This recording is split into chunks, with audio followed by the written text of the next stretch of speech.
செய்கிறவரே, பரிசுத்த ஆளுகைக்காக ஸ்தோத்திரமப்பா. இந்த கால வேலைக்காக உங்க ஸ்தோத்திரமப்பா. ஸ்தோத்திரிக்கிறோம் பரிசுத்தரே, உங்க ஸ்தோத்திரம். இரக்கத்திலே சிலைக்கிறவரே, மனதிர்களோட ஒவ்வொரு நாளும் எங்களோட இடைப்படுகிற நல்ல பாக்கியத்திற்காக தேவனாகிய கர்த்தரை காலை வேளையில பார்க்க துதிக்க தேவனாகிய கர்த்தர் தந்திருக்கிற நல்ல சாக்கியத்திற்காக தினமும் நம்முடைய சமூகம் உங்களுக்கு உணவாகவே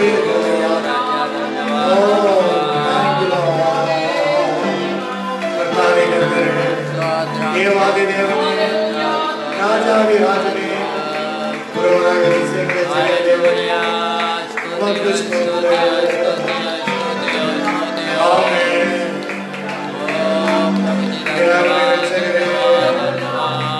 எங்கள் ஆவியானவரே,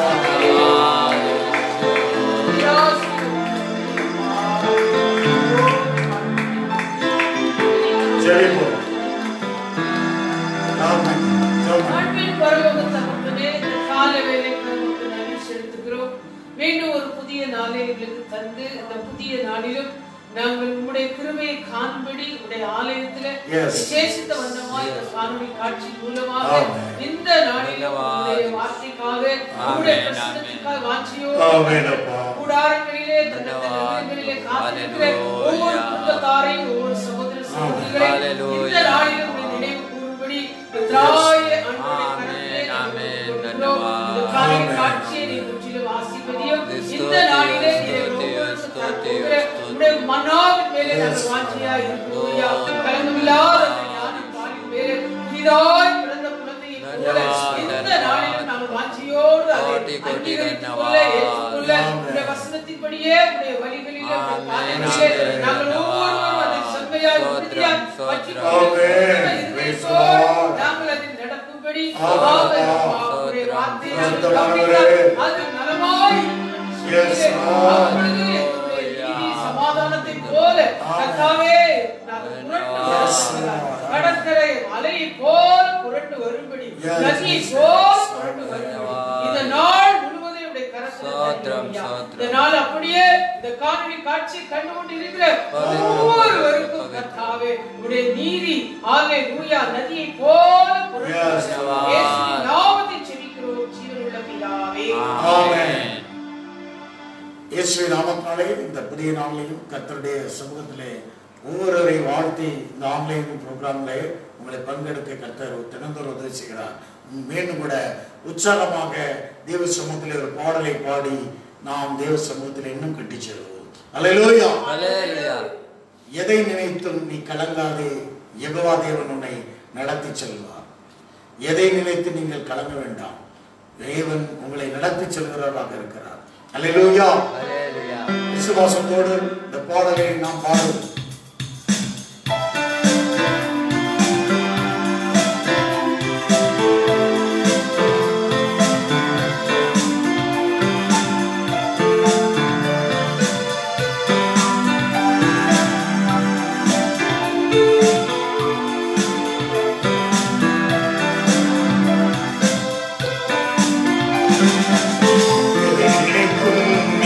கலங்காதே மகனே,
ஆமென்.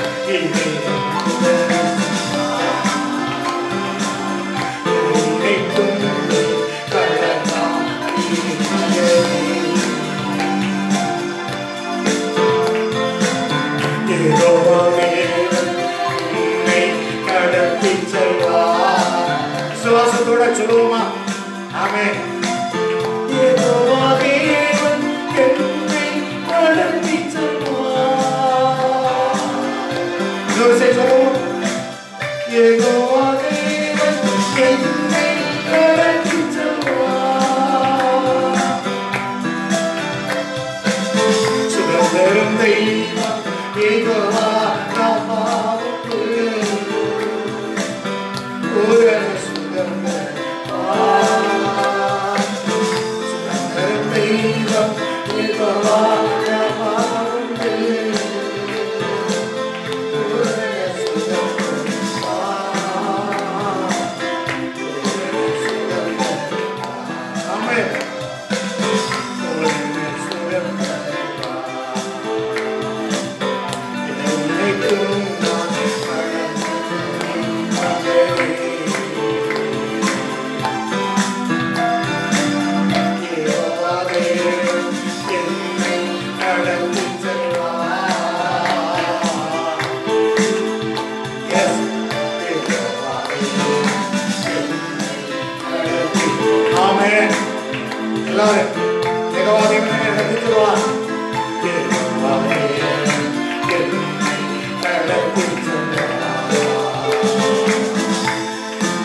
Pay பயத்தை புறமே தவிர விளையாட அன்பு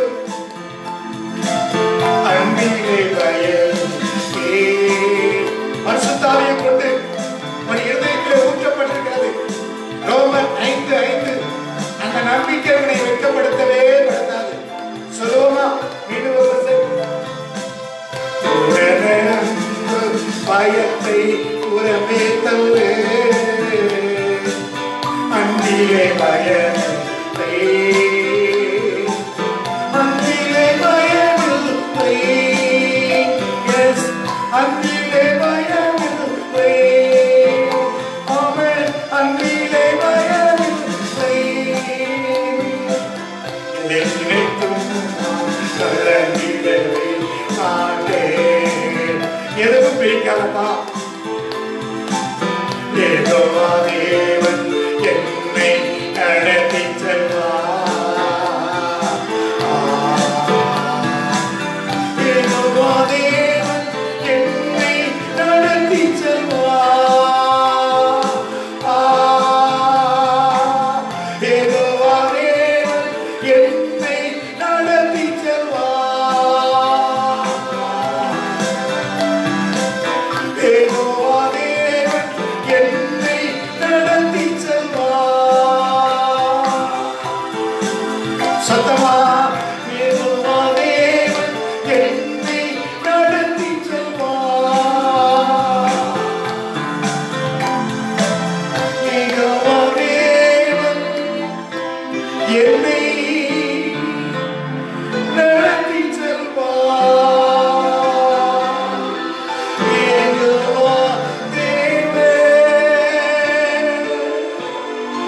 என்னை நடத்தி செல்வார்.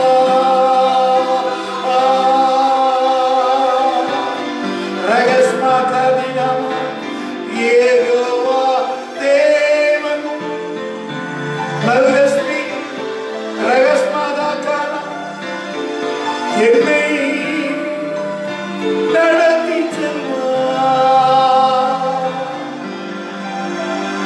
என்னை நடத்துகிற பரிசுத்த ஆவியானவரே,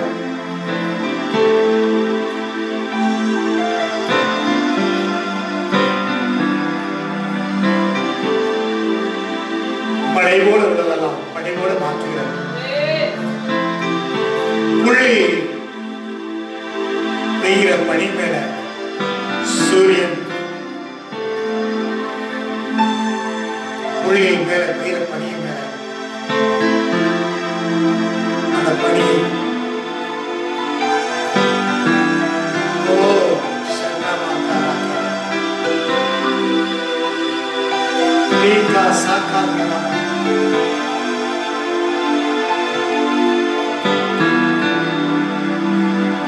சூரியனிலும் சந்திரனிலும் நட்சத்திரங்களிலும் சிருஷ்டிகளிலும் உயர்ந்த தெய்வம் உண்மை போல யாரும் சமூகத்தில் நாங்கள் அர்ப்பணிக்கிறோம். விலையேறப்பட்ட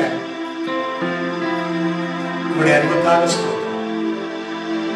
தொடர்ந்துகளை நடத்தும் இயேசுவின் நாமத்தில் பிதாவே. தொடர்ந்து தேவனுடைய வார்த்தைக்கு நேராக நாம் கடந்து வரோம்.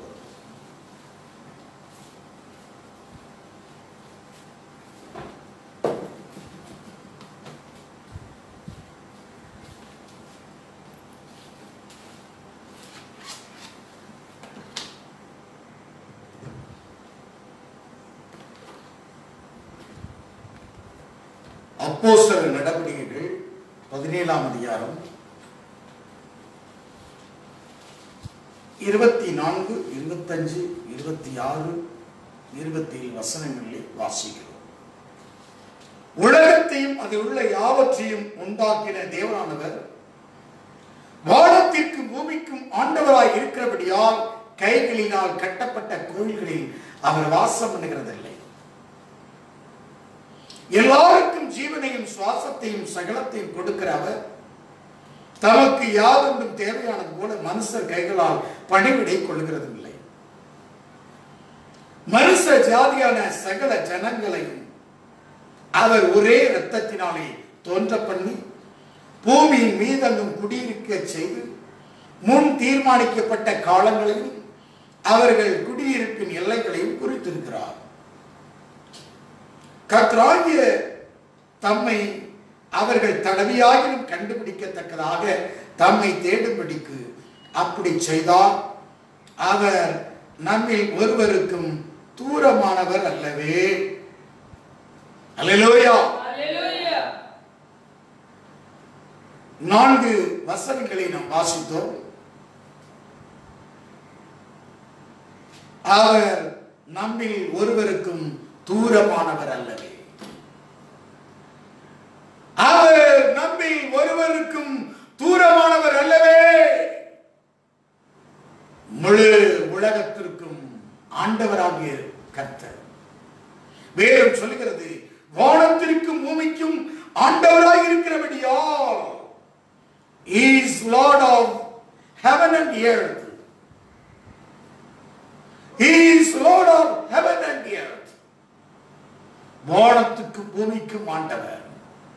வானம் அவருக்கு சிங்காசனம், பூமி அவருக்கு பாதபடி. எப்படிப்பட்ட கோயிலை அவருக்கு கட்ட முடியும்?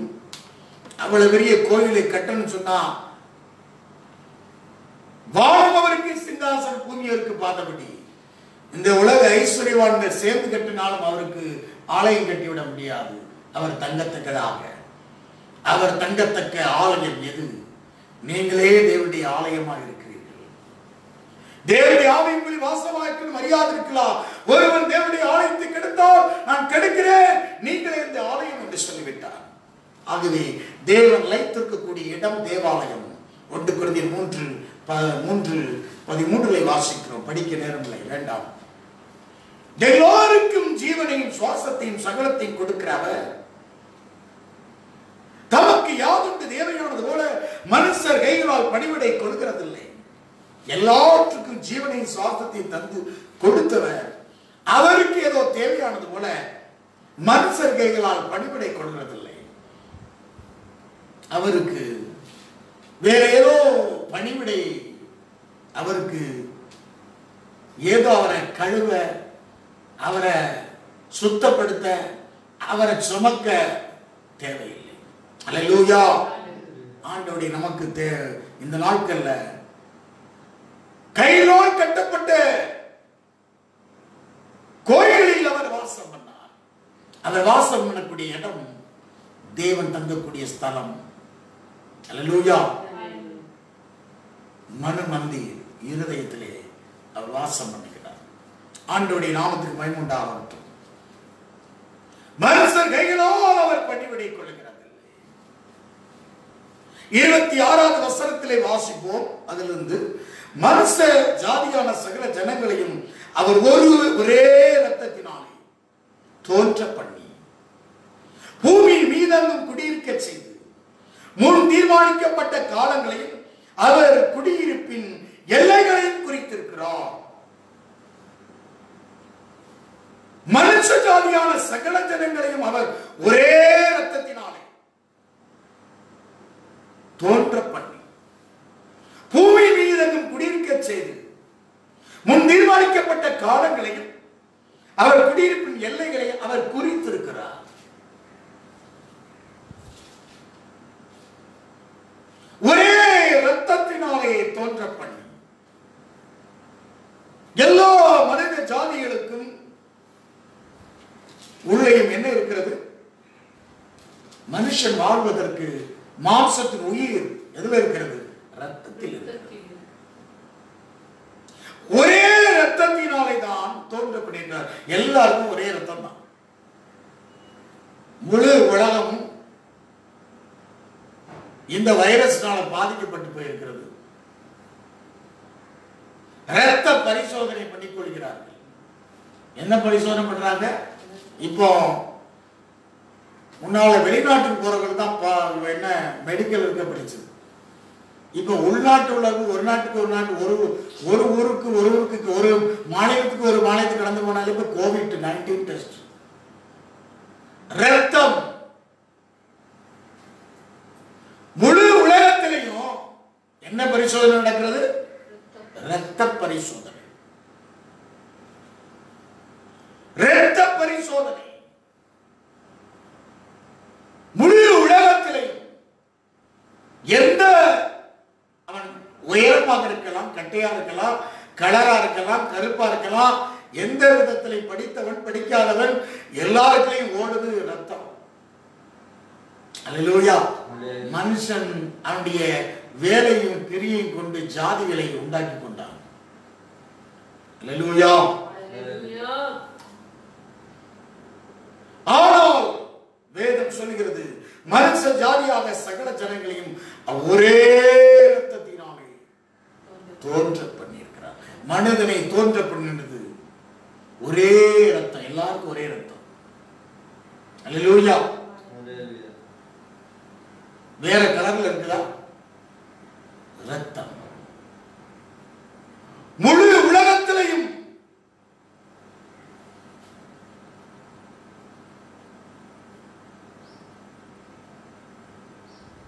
தேவன் எல்லா மனுஷ ஜாதியும் சகல ஜனங்களையும் ஒரே இரத்தத்தினாலே தோன்றப்பட்டிருக்கிறார்.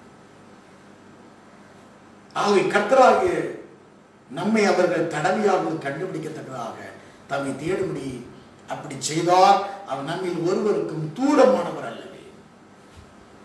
தேவன் ஒருவருக்கும் தூரமானவர் அல்ல. ஏனென்றால் ஒரே கரையம் செலுத்த விரும்புகிறார். ஒருவனுடைய மீறுதலினாலே அநேகர் பாவியிலாக்கப்பட்டார்கள்.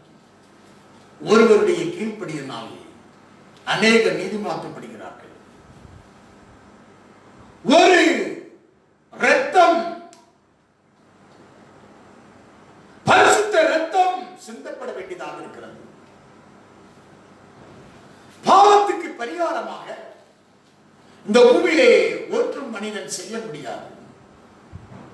குர்ஆன்ல, பகவத்கீதையில, பைபிள்ல சொல்லப்பட்டிருக்கிறது பாவத்துக்கு பரிகாரம்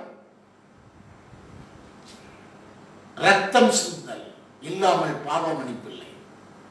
எபிரேயர் நிருபம் 9ஆம் அதிகாரம் 22வது வசனத்தை வாசிக்கலாம். ரத்தம் சிந்தாமல் பாவ மன்னிப்பு இல்லை என்று சொல்லப்பட்டிருக்கிறது. பாவம் மன்னிக்கப்படாது. எபிரேயர் 9ஆம் அதிகாரம் 20 வாசிக்கலாம் 2வது வசனம். நியாயப்பிரமாணத்தின்படி கொஞ்சம் குறைய எல்லாம் இரத்தத்தினாலே சுத்திகரிக்கப்படும். ரத்தம் சிந்ததில்லாமல் மன்னிப்பு உண்டாகாது. ரத்தம் சிந்ததில்லாமல் மன்னிப்பு கிடையாது. ஒரு ரத்தம் சிந்தப்பட வேண்டும், பரிசுத்த ரத்தம். முழு உலகமும் பாவம் செய்து தேவனை விட்டு மீறிவிட்டது, கட்டளையை விட்டு மீறிவிட்டார்கள். வேதம் சொல்லுகிறது ரோமர்கள் நிருபம் 5ஆம் அதிகாரம் எடுத்து வாசிக்கலாம். ரோமர் 5:18 வாசிக்கிறோம். ஆகையால் ஒரே மீறுதலினாலே எல்லா மனுஷருக்கும் ஆக்கினைக்கு எதுவான தீர்ப்பு உண்டான போல எல்லா மனுஷருக்கும் ஆக்கினை தீர்ப்பு. ஒரே மனுஷனுடைய மீறுதல், ஆதாம், ஃபர்ஸ்ட் ஆதாம். ஒரே மனுஷனுடைய மீறுதலினாலே எல்லா மனுஷருக்கும், இந்த உலகம் முழுவதும் இருக்கிற தேவன் எப்படி உண்டா மனுஷ ஜாதிய சகல ஜனங்களையும் ஒரே இரத்தத்தினாலே தோன்றப்படி இருக்கிறார். ஒரே மீறுதலினாலே எல்லா மனுஷருக்கும் ஆக்கினைக்கு தீர்ப்பு வந்து விட்டது. அதிலிருந்து ஆதாமில் வந்த சந்ததி இந்த உலகத்துல பூமியில மீதங்கும் குடியேறி முன் தீர்மானிக்கப்பட்ட காலங்களிலே அவர்கள் குடியிருப்பு எல்லைகளை குறித்தார். ஆனாலும் மனுஷன் பாவி, அவன் மேல ஒரு ஆக்கினை தீர்ப்பு முழு உலகத்திலையும் இருக்கிறது. முழு உலகத்திலையும் 900 கோடி மனுக்குலத்தின் மேல் என்ன இருக்கிறது? ஒரு ஆக்கினைக்கு எதுவான தீர்ப்பு இருக்கிறது. அந்த தீர்ப்பு உண்டானது போல ஒரே நீதியினாலே எல்லா மனுஷருக்கும் ஜீவனை அளிக்கும் நீதிக்கு எதுவான தீர்ப்பு உண்டாயிருக்கிறது. ஒருவன் ஃபர்ஸ்ட் ஆதாம், செகண்ட் ஆதாம், இரண்டாம் மனிதன் வானத்திலிருந்த கர்த்தர் இந்த பூமியிலே ஒரு பரிகாரம் செய்யத்தக்கதாக தேவனே அவரை அனுப்பினார். அந்த ஆக்கினை தீர்ப்பை விளக்க யோவான் சுவிசேஷம் 3:16 சொல்கிறது, தேவன் தம்முடைய ஒரே குமாரனை விசுவாசிக்கிறவனோ அவன் நித்திய ஜீவனை அடைமடிக்கு இவ்வளவாக உலகத்தில் அன்பு கூர்ந்தார், ஆக்கினைக்கு உள்ளாக தீர்க்கும்படி அல்ல, உலகம் ரட்சிக்கப்படுவதாகவே அவர் அவரை அனுப்பினார் என்று பார்க்கிறோம். தேவன் தம்முடைய ஒரே குமாரனை விசுவாசிக்கிறவனோ அவன் கெட்டு போகாமல் நித்திய ஜீவனை அடைபடிக்க அவரை தந்தள்ளி இவ்வளவாய் உலகத்தில் அன்பு கூர்ந்தார், உலகத்தை ஆக்கினைக்குள்ளாக தீர்க்கும்படி தேவன் தம்முடைய குமாரனை உலகத்தில் அனுப்பாமல் அவராலே உலகம் ரட்சிக்கப்படுவதற்காக ஏன் தேவன் இயேசுவை இந்த பூமியிலே அனுப்பினார்? இந்த ஆக்கினை தீர்ப்பை மாற்ற. உலகம் முழுவதும் ஒரு ஆக்கினை தீர்ப்பு இருக்கிறது. ஆகவே இயேசு சொன்ன தீர்க்க தரிசனங்கள் இந்த கடைசி காலங்களிலே கொள்ளை நோய், பஞ்சம், பூகம்பம் இதெல்லாம் நிறைவேறும். அந்த ஆண்டவராக இயேசு கிறிஸ்துவே இரட்சகர், மீட்பர், இதை அறிந்து கொள்ள வேண்டும். ஆத்மாவை மீட்க ஒரு பரிசுத்த ரத்தம் சிந்தப்பட வேண்டும். லேவிய ராமத்திலே வாசிக்கிறோம், ரத்தம் சிந்தாமல் பாவ மன்னிப்பு இல்லை. ஒரு ஆத்மாவை மீட்க லேவியர் 17ஆம் அதிகாரத்தில் நாம் வாசிக்கிறோம். லேவியர் நிருபம் 17ஆம் அதிகாரம் 11ஆவது வசனம், மாம்சத்தின் உயிர் ரத்தத்தில் இருக்கிறது, நான் அதை உங்களுக்கு பலிபீடத்தின் மேல் உங்கள் ஆத்மாக்களுக்காக பாவ நிவர்த்தி செய்யும்படிக்கு கட்டளையிட்டேன். ஆத்மாவிற்காக பாவ நிவர்த்தி செய்கிறது ரத்தமே. ஒரு ஆத்மாவுக்காக பாவ நிவர்த்தி செய்கிறது ரத்தமே. இந்த ஆத்மாவினால் உன் சரீரம் கரைபட்டு போயிருக்கிறது, உன் ஆவி கலங்கி போயிருக்கிறது. அதற்காக முழு உலகத்திற்கும் உலக இரட்சகராக இந்த பிதாவாகிய தேவன் அந்த ஆக்கினை தீர்ப்பை விளக்கும்படியாக அவருடைய குமாரனை இந்த பூமியிலே அனுப்பினார். அவரே உலக இரட்சகர், அவரே உலக இரட்சகர், அவரே உலக இரட்சகர். அவர் எப்படியாவது தடவையாவது கண்டுபிடிக்கத்தக்கதாக தம்மை தேடிப்பிடிக்க அப்படி செய்தார். அவர் நம்மில் ஒருவருக்கும் தூரமானவர் அல்ல. அல்லேலூயா, அல்லேலூயா. ஒருவனுக்கும் தூரமானவர் அல்லவே. எனக்கு தூரமானவர் அல்ல, இந்த உலகத்தில் ஒவ்வொருவருக்கும் தூரமானவர் அல்லவே. இயேசு கிறிஸ்துவின் இரத்தத்தினால் மீட்பு இருக்கிறது. அவர் தூரமானவர் அல்லவே. இந்த உலகம் தடுமாறிக்கொண்டு பகலிலே குருடனை போல தடுமாறிக்கொண்டிருக்கிறது. பட்ட பகலிலே ஒரு மயக்கத்தில் உலகம் தடுமாறிக்கொண்டிருக்கிறது. உபாகம் 28ஆம் அதிகாரத்திலே அதை நாம் வாசிக்கிறோம். உபாக புத்தகம் 28ஆம் அதிகாரம் 28வது வசனத்தை வாசிக்கிறோம். கர்த்தர் உன்னை புத்தி மயக்கத்தினாலும் குருட்டாட்டத்தினாலும் மனத்திகைப்பினாலும் வாதிப்பார். இது ஒரு இந்த நாட்களை முழு உலகமும் புத்தி மயக்கத்தினால், madness, hallelujah, blindness and confusion of mind. உன்னை புத்தி மயக்கத்தினாலும் குருட்டாட்டத்தினாலும், madness, blindness and confusion of mind. அநேகர் கன்ஃபியூஸ் ஆகி போயிருக்காங்க. முழு உலகம் கன்ஃபியூஸ் ஆகி போயிருக்கிறது. மனத்திகைப்பு என்றால் கன்ஃபியூஷன், குழப்பம்,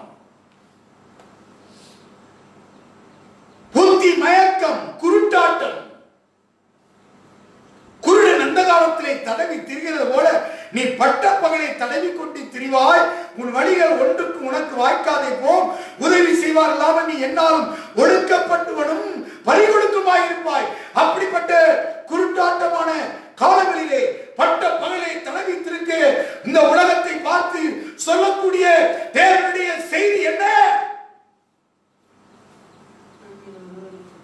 நம்மில் ஒருவருக்கும் தூரமானவர் அல்லவே. இயேசு கிறிஸ்துடைய இரத்தம் உனக்காக கிரயம் செல்லப்பட்டிருக்கிறது. சகல பாவங்களையும் சுத்திகரித்து உன்னை மீட்டுக் கொள்வதாக இருக்கிறது. 1 யோவான் சுவிசேஷம் எடுத்து வாசிக்கலாம். 1 யோவான் 1ஆம் அதிகாரம் 7வது வசனத்திலே வாசிக்கிறோம். 1 யோவான் 1:7. அதிலே கடைசி பகுதி, அவருடைய குமாரனாகிய இயேசு கிறிஸ்துவின் இரத்தம் சகல பாவங்களை நீக்கி நம்மை சுத்திகரிக்கும்.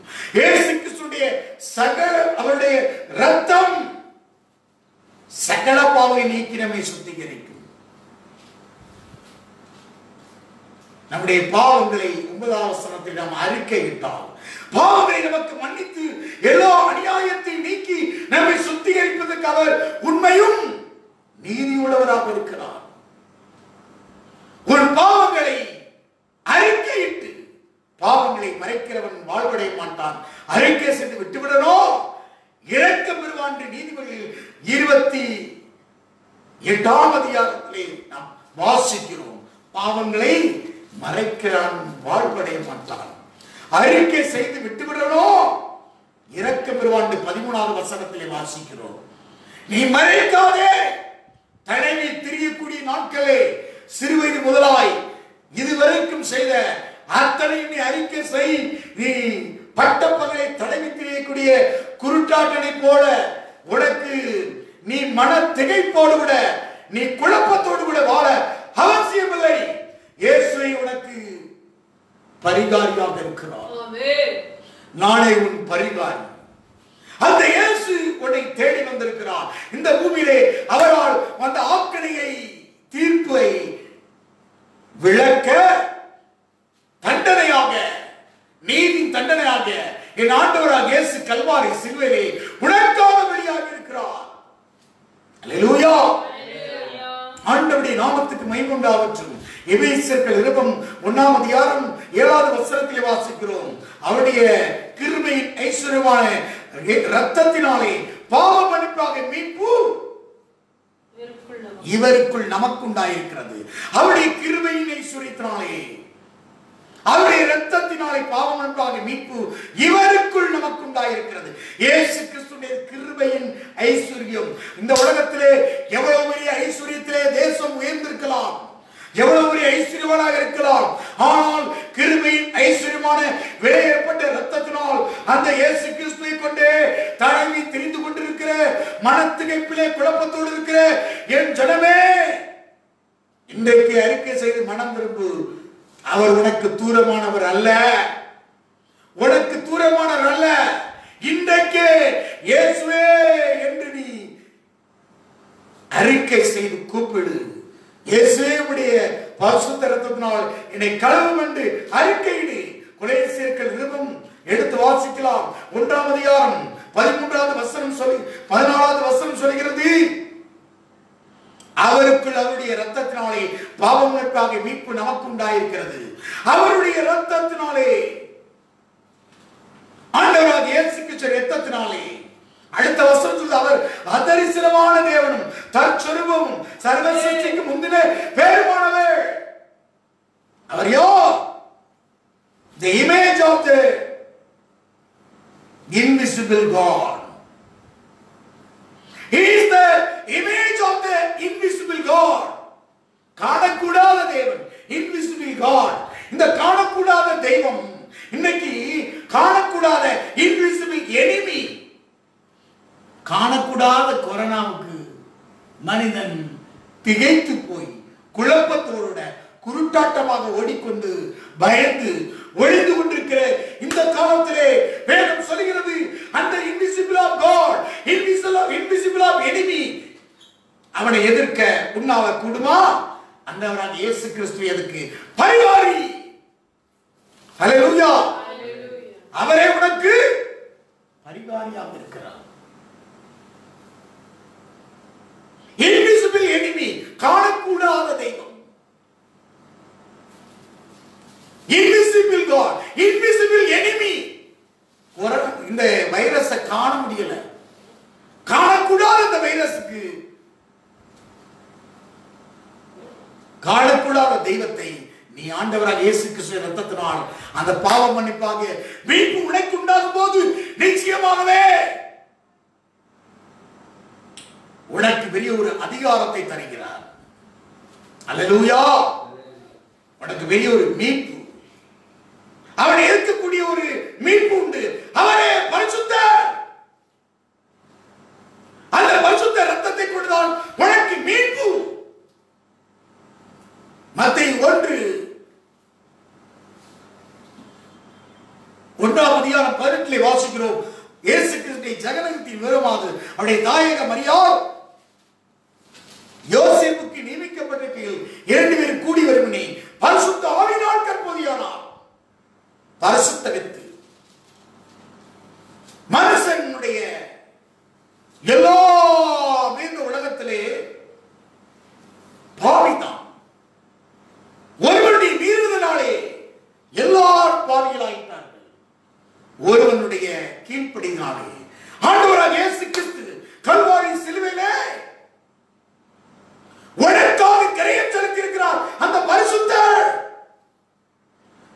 ரத்தம் சிந்தி இருக்கிறார். ஆகவேதான் மனுஷ ஜாதியாக சகல ஜனையும் ஒரே ரத்தத்துக்காக தோண்டப்பட்டவர், ஒரே கிரயமாக உனக்காக பரிசுத்த ரத்தத்தை இந்த பூமியிலே சிந்தி இருக்கிறார். உலகத்திலே மத்தியமான இடம் இஸ்ரவேல், எருசலேம் உலகத்திலே மத்திய இடமாக இருக்கிறது. உனக்காக சிந்தப்பட்டிருக்கிறது. எபிரேயர் நிருபத்திலே வாசிக்கிறோம். எபிரேயர் 13ஆம் அதிகாரம் வேகமாக எடுத்துவோம். எபிரேயர் 13ஆம் அதிகாரம் 12வது வசனத்திலே வாசிக்கிறோம். அந்தபடியே இயேசுவும் தம்முடைய சொந்த இரத்தத்தினாலே ஜனத்தை பரிசுத்தம் செய்யும்படிக்கு நகரவாசலுக்கு புறம்பாக்கப்பட்டார். ஆகையால் நாம் அவருடைய நிந்தையை சுமந்து பாளையத்துக்கு புறம்பே அவனத்தில் புறப்பட்டு போகிறோம். நிலையான நகரம் நமக்கு இங்கே இல்லை, வரப்போகிறதையே நாடி தேடுகிறோம். இயேசுவும் தம்முடைய சொந்த இரத்தத்தினாலே ஜனங்களை பரிசுத்தம் செய்யும்படிக்கு நகரவாசலுக்கு புறம்பாக பாடுபட்டார். இயேசு இங்கே கவனிங்க, இந்த உலகத்துல எந்த மனிதனை போல அந்த பரிசுத்த இரத்தத்தை சிந்தி இருக்கிறார். இயேசு கிறிஸ்துவின் பாடுகளுக்கு உனக்கு சுகம் உண்டு. இயேசு கிறிஸ்துவின் பாடுகளுக்கு உனக்கு சுகம் உண்டு. அவருடைய தழும்புகளில் சுகமாவீர்கள். அதே 1 பேதுரு 1ஆம் அதிகாரம் 24 நாம் பாவங்களுக்கு செத்து நீதிக்கு பிழைக்கத்தக்க நாமே நமது சரீரத்தில் நம்முடைய பாவங்களை சிலுவை மேல் சுமந்தார்.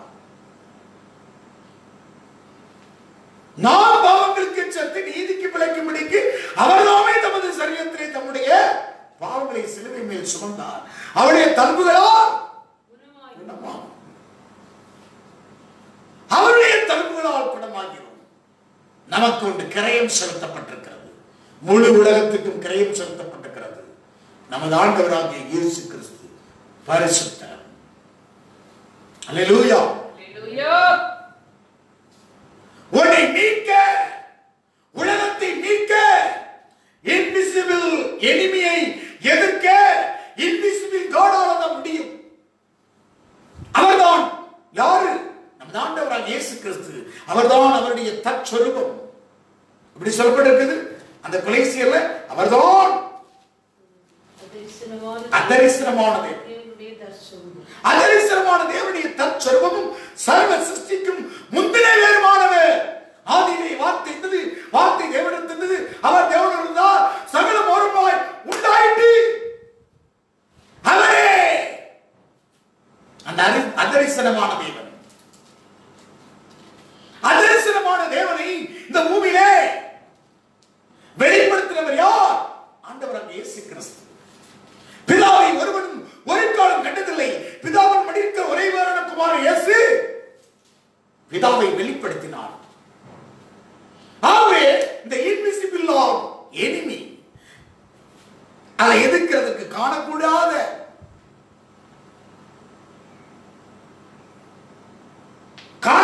இந்த வைரஸ மனிதன் தொட்டா எங்கதான் அது என்னன்னே கண்டுபிடிக்க முடியல. முழு உலகத்தும் வினோதமாக இருக்கு. அதுதான் அது பேர் நோவல் கொரோனான்னு சொல்றாங்க. விசித்திரமாக இருக்கிறது, விசித்திரமான கொரோனா. இதை வைத்து எத்தனை பேர் படம் டைரக்ட் பண்ணிட்டு இருக்கான்னு தெரியல இந்த 4 மாசமா. நோவல், நோவல் என்றாலே என்ன? நாவல்னா என்ன? விசித்திரம். இதை எதிர்க்க அதரிசமான தேவனுடைய தற்சொருவும் சர்வ சிருஷ்டிக்கு முந்தின வேறுபானவர் அவரே. இந்த உலகம் இன்றைக்கு உலகத்தின் கதவை தட்டிக் கொண்டிருக்கிறார் இயேசு. அவர் மூலமாகத்தான் இன்விசிபிள் காடை கொண்டுதான் இன்விசிபிள் எனிமி அவரை நீ சந்திக்க எதிர்க்க முடியும். வேற யாரை கொண்டு நீ எதிர்க்க முடியாது. அல்லேலூயா. வெளிப்படுத்தின விசேஷத்திலே நாம் வாசிக்கிறோம் 3:14 அது குறித்து சொல்லப்பட்டிருக்க. லவோதிக்கேயா சபையின் தூதனுக்கு எழுத வேண்டியது என்னவென்றால், உண்மையும் சத்தியமுள்ள சாட்சியும் தேவனுடைய சிருஷ்டிக்கு ஆதியமாய் இருக்கிற ஆமென் என்கிறவர் சொல்கிறதாவது, ஆமென் என்கிறவர் சொல்கிறதாவது. அந்த ஆமென் யார்? கர்த்தராகிய இயேசு கிறிஸ்து.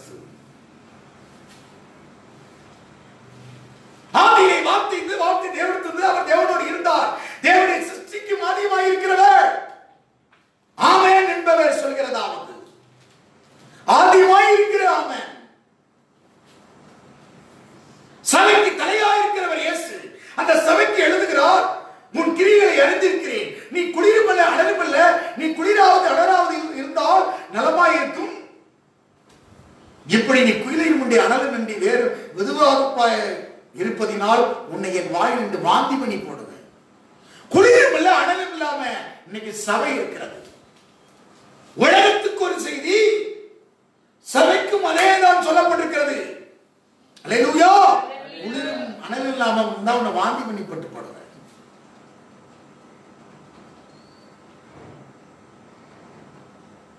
ஏன்? பாதாளத்தின் வாசல்கள் சபையை மேற்கொள்ளாது. தேவனுடைய திருச்சபைக்கு என்னென்ன காலங்கள் சொல்கிறது? அந்த அதிர்ஷ்டமான தேவனை, தற்சுரூபமான அந்த தேவனை, ஆண்டவராகிய இயேசு கிறிஸ்துவை கொண்டுதான், அவருடைய உபதேசத்தை கொண்டுதான் நாம் அடைகிறோம். அவருடைய ஆவியின் பிரமாணம் பாவம் மரணத்திலிருந்து விடுதலையாக்கிட்டு ரோமர் 20 வாசிக்கிறோம். மரணத்திலையும் பாவத்திலிருந்து விடுதலையாக்கக்கூடியது அவருடைய ஆவிக்குரிய பிரமாணம். ரோமர் 8ஆம் அதிகாரம் வாசிக்கலாம். ரோமர் 8:2 கிறிஸ்து இயேசுவுடைய ஜீவனுள்ள ஆவியின் பிரமாணம் என்னை பாவம் மரணம் என்பதின் பிரமாணத்திலிருந்து விடுதலையாக்கிட்டே. ஏன் இந்த ஆவியின் பிரமாணத்தை நாம் கைக்கொள்கிறோம்? பாவத்திலிருந்து மரணத்திலிருந்து விடுதலையாக்குகிறது. ஆகவே பாவத்திலிருந்து விடுதலையாக்கப்பட்டவனுக்கு எப்போதும் சந்தோஷம். உனக்கு மரணத்திலிருந்து விடுதலை. ஆகவே நீ பயப்பட வேண்டாம். இந்த தேவனுடைய பூரண அன்பிலே நிலைத்திருப்போம். அன்பிலே பயமில்லை. பூரண அன்பு பயத்தை புறம்பே தள்ளும். பயமானது வேதனை உள்ளது. பயப்படும் அன்பில் பூரணப்பட்டவன் அல்ல. 1 யோவான் 4:18 வாசிக்கிறோம். அன்பிலே பயமில்லை. பூரண அன்பு பயத்தை புறம்பே தள்ளும். பயமானது வேதனை உள்ளது. பயப்படும் அன்பில் பூரணப்பட்டவன் அல்ல. அன்பிலே பூரணப்படாதவன் பயந்து போகிறான். இந்த காலங்களை குறித்து நீ பயப்படாதே. திருச்சபையை பயப்படாதே. நீ சரியாக அறிக்கை செய்வாயாக. 1 யோவானிலே சொல்லப்பட்டிருக்கிறது. 1 யோவான் 1ஆம் அதிகாரம் எடுத்து வாசிக்கலாம். 1 யோவான்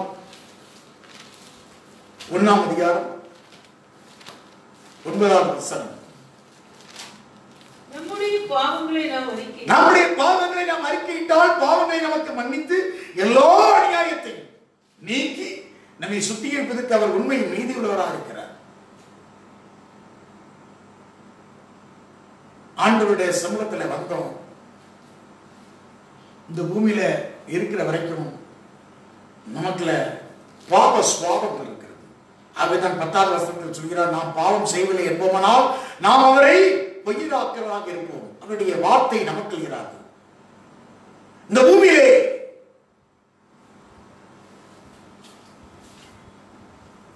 பாவம் நமக்கு இருக்கிறது. ஆண்டவர் இயேசு கிறிஸ்துவின் இரட்சகர், அவரை கொண்டு மீட்கப்பட்டோம். ஆனால் பாவ சுபாவங்கள் நமக்கு ஒட்டி இருக்கிறது. அந்த மீட்பு அதில் இருந்து நாம் சரியானபடி அறிக்கை செய்ய வேண்டும். அந்த இரத்தத்தினால் உடன்படிக்கை செய்யப்பட்டிருக்கிறது. ஆகவேதான் 1 பேதுரு 1ஆம் அதிகாரம் 18வது வசனத்திலே வாசிக்கிறோம். 1 பேதுரு 1:18, உங்கள் முன்னோர்களால் பாரம்பரியமாய் நீங்கள் அனுசரித்து வந்த வீணான நிலத்தில் நின்று அழிவுள்ள வஸ்துக்களாகிய வெளிநாள் பொன்னினாலும் மீட்கப்படாமல் குற்றமில்லாத மாசற்ற ஆட்டுக்குட்டியாகிய கிறிஸ்துவின் விலையேறப்பட்ட ரத்தத்தினால் மீட்கப்பட்டு அறிந்திருக்கிறீர்கள். உன்னை மீட்டு வாங்கிட்டார். முன்னோர்களுடைய பாரம்பரியத்தினால் நீ அனுசரித்து வந்த இயேசு உங்களை ரட்சித்தார். ஆனால் முன்னோருடைய பாரம்பரியம் நமக்குள்ளே தொடர்கிறது. உனக்கிலேயே பாவம் இருக்கிறது. இன்னும் காண்கிறவர்கள் காணாதவர்களாகவும் காணாதவர்கள் காணும்படியாக அதற்காகத்தான் இயேசு வந்தேன் என்று சொல்கிறார். காண்கிறேன் சொன்ன அவன் காணல, காணலேன்னு சொல்ற அவன் காண்கிறான். அப்படிதான் யோவானுக்கு சுவிசேஷத்திலே வாசிக்கிறோம். யோவானுக்கு சுவிசேஷம் 9ஆம் அதிகாரத்திலே வாசிக்கிறோம். யோவான் சுவிசேஷம் 9ஆம் அதிகாரத்திலே நாம் 40-41 பரிசேயரில் சிலர் இவர்களை கேட்ட பொழுது, நாங்கள் குருடரோ என்றார்கள். இயேசுவை நோக்கி, நீங்கள் குருடாய் இருந்தால் உங்களுக்கு பாவம் விடாது. நீங்கள் காண்கிறோம் என்று சொல்கிறனாலே உங்கள் பாவம் நிலை நிற்கிறது. ஒருவனுக்கு பாவம் நிலை நிற்கிறது சொன்னா, நான் சரிதான், நான் காண்கிறேன். நீ காண்கிறேன் என்று சொல்லிக் கொண்டிருந்தால் இந்த நீ பாரு, நீ இந்த இன்விசிபிள் எனிமியை பார்க்க பாரு, உன்னால எதிர்க்க முடியுதா? அநேகர் சொல்ல, நான் காண்கிறேன், நான் அதை செய்ய முடியும், இதை செய்ய முடியும். உன் பலத்தை கொண்டு, உன் ஞானத்தை கொண்டு, உன் திறமையை கொண்டு இன்விசிபிள் எனிமி, இந்த காணக்கூடாத இந்த வைரஸை எதுக்கு உன்னால முடிகிறதா? உன்னுடைய வெற்றியை கொண்டு, உன்னுடைய அடுத்தது என்ன, வெப்பன்ஸை கொண்டு, பணத்தை கொண்டு ஏதாவது முடியுமா? முடியாது. நீ காண்கிறேன் என்று சொல்கிறாய். அவர் உன்னை அனலும் இல்லாமல் குளிரும் இல்லாமல் இருந்தா உன்னை வாந்தி பண்ணி போடுவேன். காண்கிறேன், உனக்கு பொய் இருக்கிறது. காண்கிறேன் என்று சொல்கிறவன் என்ன இருக்கிறது? வார்த்தை இல்லை, அவனுக்கு என்ன இருக்கிறது? பொய். அவனுக்கு பொய் இருக்கிறது. நீ தூரமாக விடுகிறாய், நீ தேவனுக்கு தூரமாக விடுகிறாய். அந்த இன்விசிபிள் காட் உன்னோடு கூட இருந்து செயல்பட முடியாதபடி போய் விடுகிறது. பாதாளத்தின் வாசல்கள் சபையை மேற்கொள்ளாது. அவை முன்னோருடைய பாரம்பரியத்தினால் அனுசரித்து வந்த வீரான நடத்தை என்று பொண்ணு வெளியினால மீட்கப்படல. அநேகர் மீட்பு என்ன, பொண்ணு வெளிமாவன மீட்டுச்சு. காது குத்துற பழக்கம் இதெல்லாம் பாரம்பரியம். மூக்குல குத்துற பழக்கம், இந்த சரீரத்தை கீறுறது இதெல்லாம் பாவம் என்று பழைய ஏற்பாட்டில் சொல்லப்பட்டிருக்கிறது. இதெல்லாம் சரீரத்தை உனக்கு அதிகாரம் கிடையாது. பொன்னை வெளியும் ஆயுதம் மூழ்கி ஞானஸ்நானம் எடுக்கும் போது பரிசுத்த உடன்படிக்கை உன்னுடைய இரத்தத்தினால கழுவி, இந்த பரிசுத்த உடன்படிக்கையாலதான் உனக்கு மீட்பு. உன் பாவ சரீரம் மறிக்கணும். அதனாலதான் மரித்தவனை அடக்கம் பண்றதான் ஞானஸ்நானம். மறு ஜென்ம திருமுழுக்கு தீர்த்து 3:5 சொல்லுது. மறு ஜென்ம திருமுழுக்கு உன்னுடைய மாற்றம், மறு ஜென்ம திருமுழுக்கு. நீ அடக்கம் பண்ணப்பட்டு புதுசா வர. உன் சரீரத்துல இன்னும் அறிக்கை தவறாக இருக்கிறது. உன் பொண்ணு மீட்டுதா, உன் வெள்ளி மீட்டுதா, அப்போஸ்தலன் பவுல் சொல்றார், பொன்னை வெளியே நாங்கள் இச்சிக்கவில்லை. அல்லேலூயா. அப்போஸ்தலன் பேதுரு யோவானும் அங்க அப்போஸ்தலன் 3ஆம் அதிகாரத்துல ஒரு முடவன் இருக்கும்போது அலங்கார வாசல்ல என்ன நசராக என்ற பொண்ணு வெளியில நசராக இயேசு நாமத்தினாலே எழுந்து நட. பொண்ணு வெளியா இருந்தத ஊழியக்காரன் பொண்ணு வெளியே சேர்த்துட்டு இருக்கான். பொண்ணு வெளியே சேர்க்கிற காலமா அது? பொண்ணை வெளியும் உன்னை நீக்கவில்லை. உன்னை நீப்பு எதனால் இருக்கிறது? லோத்தின் மனைவியை நினைத்துக்கொள். அவர் பின்னிட்டு பார்த்தார். நீ பின்னிட்டு பார்த்துக் கொண்டிருக்கிறார். லூக்கா 17ஆம் அதிகாரத்தில் இயேசு சொன்னார், லோத்தின் மனைவியை நினைத்துக் கொள்ளுங்கள். பின்னிட்டு பார்த்து உப்பு தூணாக மாறப்பட்டது. உன்னுடைய ஆவிக்குரிய வாழ்க்கையில நீ காண்கிறேன் என்று சொல்லிக்கொண்டு திருச்சபை இன்னும் பாரம்பரியத்தில் இருந்து கொண்டிருக்கிறது. இதை போல அநேக பாரம்பரியங்கள் இருக்கிறது. காண்கிறேன் என்று சொன்னால் நீ குருடன். உனக்கு பாவம் இருக்கிறது. நீ அனலும் இல்லாமல் குளிர் இல்லாமல் இருக்கிறதாய். ஆகவே பாதாளத்தின் வாசலுக்கு சபையை மேற்கொள்ளாத வாக்குத்தத்தத்தை உனக்கு சொந்தமாக்கிக் கொள்ள முடியுமா? உனக்கு உலகத்துக்கு வித்தியாசத்தை தருகிறார். அநேக ஊழியக்காரன் சாவரானா ஏன்? ஆவிக்குரிய ஜீவியத்தில் முதல்ல இந்த வாதை உனக்கு கிடையாது. இந்த வாதை உனக்கு தொடர்க்கு அதிகாரம் கிடையாது. இந்த வாதையில செத்தான் உனக்கு பேர் வரக்கூடாது, அவ பேர் வரக்கூடாது. அந்த இன்விசிபிள் காட், இன்விசிபிள் எனிமி, அந்த ஆளாக இயேசுவை நீ சேவிக்கிறவனாக இருக்கிறாய். நீ யாரை சேவித்துக் கொண்டிருக்கிறாய்? யாரை சேவித்துக் கொண்டிருக்கிறாய்? அல்லேலூயா. அதை தெளிவாக இருந்து நீ யாரை சேவிக்கிறாய்? உலகத்திலே சேவிக்கிறது போல நீ சேவிக்காத. நாங்க ராஜாக்க உலகத்தை போல நீ சேவிக்காத. அல்லேலூயா. நீ சேவிக்கிறவர் யார்? அந்த சேவிக்கிறவருடைய உபதேசம் என்ன? நானே வழி, நானே சத்தியம், நானே ஜீவன் என்று எல்லாம் பிதாவிடத்திலே வரார். நீ எப்படி சேவித்துக் கொண்டிருக்கிறாய்? அனலம் இல்லாமல் குளிர் இல்லாமல் சேவித்தால் உன்னை மாற்றி பண்ணி போடுவேன். ஆமன் என்று உழைக்கிறவர் சொல்றார். அந்த ஆமன் தான் யார்? இயேசு கிறிஸ்து. தற்சரூபமானவர், இன்விசிபிள் காரனுடைய தற்சரூபம் ரூபம் யார்? இயேசு கிறிஸ்து. அவருடைய உபதேசத்தை கொண்டு சபை இந்த நாட்களிலே மேற்கொள்ளும். இந்த மேற்கொள்ளும் அந்த எதை மேற்கொள்ளும்? இந்த வைரஸை மேற்கொள்ளும். அது ஒண்ணு மேற்கொள்ளாது, அது ஒண்ணை விழுங்காது, அது ஒண்ணை விழுங்காது. இந்த உலகத்தினுடைய கொள்ளை நோய், பஞ்சம், அடுத்தது என்ன? பூகம்பம். இதெல்லாம் வேதனைக்கு ஆரம்பம் தான். அது உன்னை தொடுவதற்கு அதிகாரம் இல்லை. மனம் சலித்து போய் நீங்கள் பல வார்த்தைகளை இந்த நாட்களில் பேசிக் கொண்டிருக்கலாம். ஆனால் உடைய ஆவிக்குரிய ஜீவியம் எப்படி இருக்கிறது? முன்னோடைய பாரம்பரியத்தில் அனுசரித்த வீணான நடத்தை உன்னை அவர் வாங்கிட்டாரு. 1 கொரிந்தியர் 6ஆம் அதிகாரம் 19ஆம் வசனத்தில் வாசிக்கிறோம். உங்கள் சரீரமானது நீங்கள் தேவனாலே பெற்றும் உங்கள் தங்கி இருக்கிற பரிசுத்தாவினுடைய ஆலயமாக இருக்கிறது என்றும் நீங்கள் உங்களுடையவர் அல்ல என்றும் அறியீர்களா? உங்கள் சரீரம் தேவனாலே பெற்றும் உங்களில் தங்கியும் இருக்கிற பரிசுத்தாவினுடைய ஆலயமாக இருக்கிறது. நீங்கள் உங்களுடைய அல்ல. நீங்க உங்களுடைய அல்ல. நீங்க யாருடையவர்? கிரயத்துக்கு கொல்லப்படி 20 கிரயத்துக்கு கொல்லப்பட்டீர்களே, ஆகியால் தேவனுடையவர்களாகிய உங்கள் சரீரத்தாலும் ஆவினாலும் தேவனை மகிமைப்படுத்துங்கள்.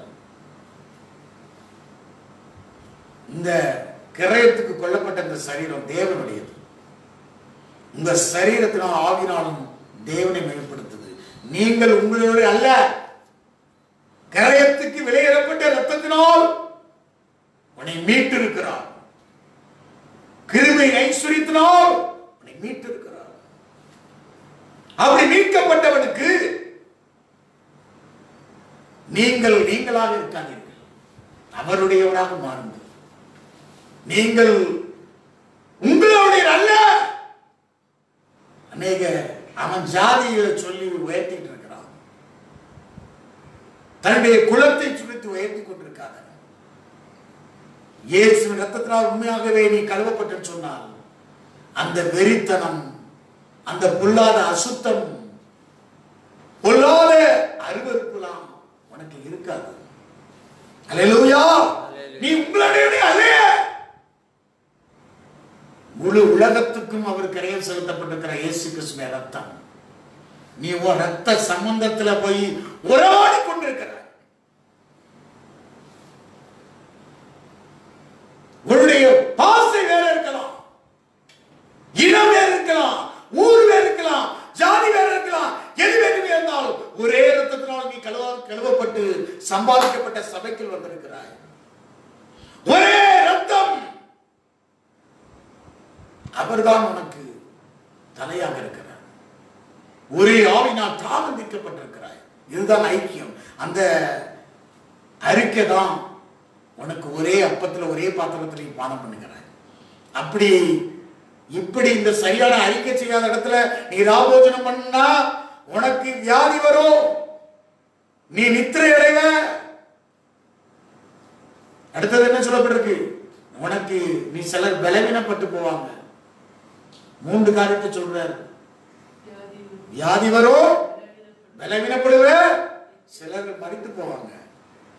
நீ சரியான ஒரு ஐக்கியத்தை அறிக்கை செய். அறிக்கை செய்து சுத்திகரித்துக் கொண்டு நீ ஐக்கியப்படு. அல்லது நீ பொய்யன் காண்கிறேன் என்று சொல்லிக் கொண்டிருந்தால் உனக்கிலே ஒளித்திருக்கிற பொய், அந்த பொய்யை வைத்துக் கொண்டு காலங்கள் செல்லாது இந்த இன்விசிபிள் ஆஃப் எனிமியை எதிர்க்க முடியாது. எதிர்க்க முடியுமா? ஒரு வாயின் சாலங்களினால் பேசிக் கொண்டிருக்கிறாய். அல்லேலூயா. நேய வசனிப்பினால் பேசிக் கொண்டிருக்கிறாய். இரட்ட நாக்கோடு பேசிக் கொண்டிருக்கிறாய்.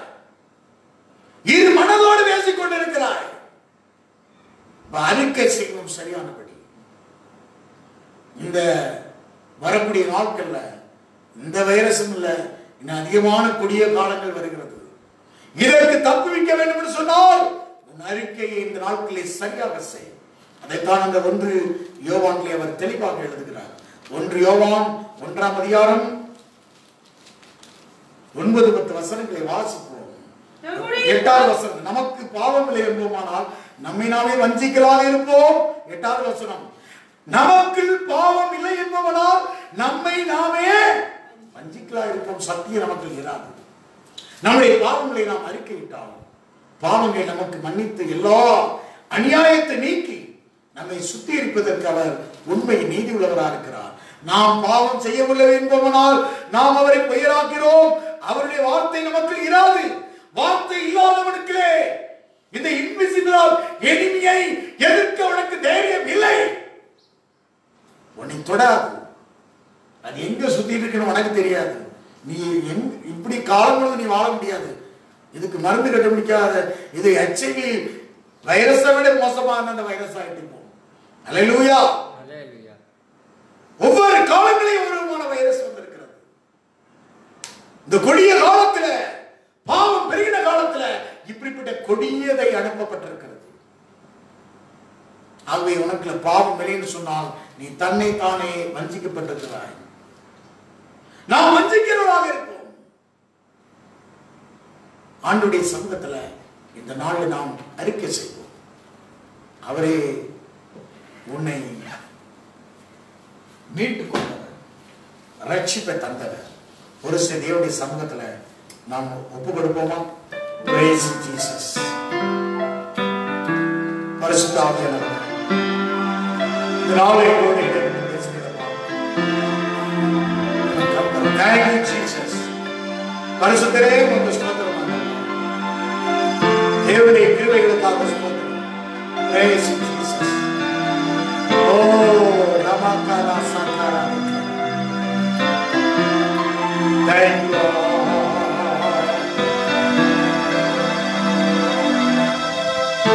எதை நினைத்தும் நீ கலங்காதே மகளே.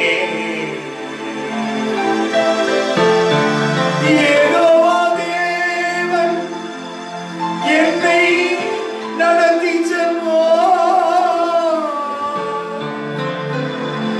யெகோவா தேவன் என்னை நடத்தி செல்வார். யெகோவா தேவன் என்னை நடத்தி செல்வார்.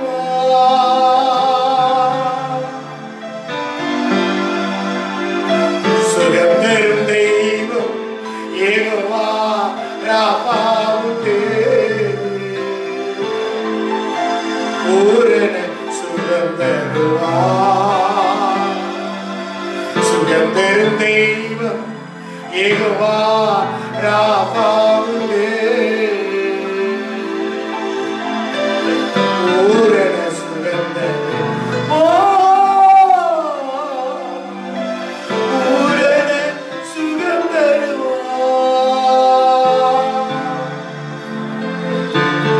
பூரண சுகம் தருவார். எதை நினைத்து நான் கலங்கிடவே மாட்டேன். யெகோவா தேவன் என்னை நடத்தி செல்வார். யெகோவா தேவன் என்னை நடத்தி செல்வார். மகா பரிசுத்தமும் இரக்கமும் கிருபை நிறைந்த நல்ல ஆண்டவரே,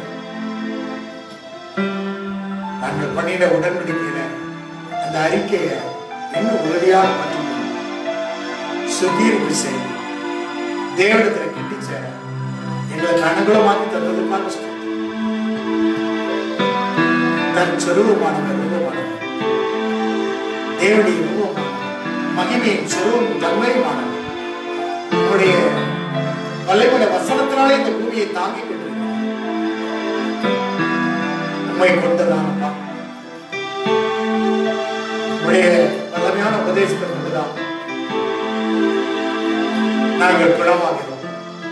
உங்களுடைய தன்மையில்தான் நாங்கள் குணமாகிறோம். எங்கள் காரியங்களெல்லாம் இந்த காலங்களை ஆற்ற முடியாது. அதற்காக சொல்லுகிறோம். தொடர்ந்து பரிசுத்தாவினதை தெரிய செய்கிறார். இயேசுவின் நாமத்தில்